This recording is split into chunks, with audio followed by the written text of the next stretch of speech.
સુરત જિલ્લા લોકો crime branch parole floor સ્ક્વોડે દક્ષિણ ગુજરાતમાં તરખાટ મચાવનાર નાયડુ ગેંગના 3 સભ્યોને ઝડપી પાડી ચોરીના 10 ગુનાઓને ભેદ ઉકેલી નાખ્યો છે.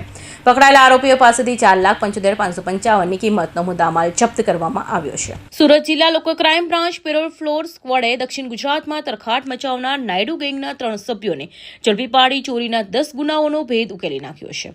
પોલીસની ટીમે ટેકનિકલ સર્વેલન્સ અને હ્યુમન ઇન્ટેલિજન્સના આધારે વોચ ગોઠવી હતી. તપાસ દરમિયાન ચોક્કસ બાતમી મળી હતી કે તાજેતરમાં બારડોલી તાલુકાના ગામોમાંથી થયેલી લૂંટ, ચોરી અને મોટરસાયકલ ચોરીના ગુનામાં સંડોવાયેલા આરોપીઓને તેમની ગેંગના લીડર સાથે મળીને ચોરીનો મુદ્દામાલ વેચી અલગ મોટરસાયકલો પર નીકળવાના છે. આ બાતમીના આધારે એલસીબી પેરોલ ફ્લોર સ્ક્વોડની ટીમે તાપી જિલ્લા માંડવી બારડોલી હાઈવે પર તડકેશ્વર તરફ જતા રોડ પર વોચ ગોઠવી હતી. આ દરમિયાન 2 મોટરસાયકલો પર પસાર થઈ રહેલા આરોપીઓને ઝડપી પાડવામાં આવ્યા હતા.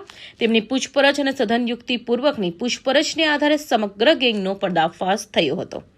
ગુનાઓ આચરવામાં તમિલનાડુની ત્રિચી ગેંગ સક્રિય છે. જે ગેંગના એક માણસનું બાતમીદાર મારફતે નામ જાણવા મળેલું.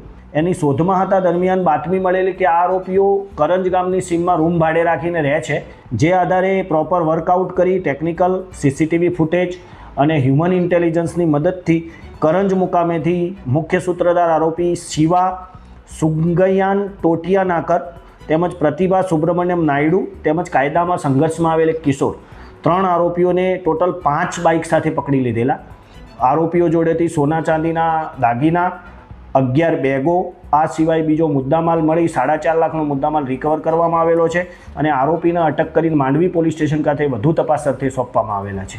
નાયડુ ગેંગના આરોપી શિવા સુગ્રીવ ટોટિયાનાયકર, પ્રતિભા સુબ્રમણી નાયડુ અને કાયદાના સંઘર્ષમાં આવેલા બાળકને ઝડપી કાર્યવાહી હાથ ધરી છે.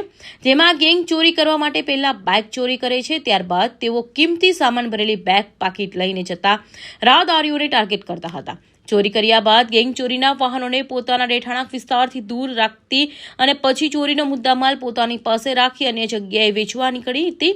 ગુનાહિત પ્રવૃત્તિમાં તેઓ રબર બેન્ડથી બનાવેલા ગોળાકાર લોક બ્રેકરનો ઉપયોગ કરતા હતા. કૌશિક પટેલનો report, Hind TV news, Surat.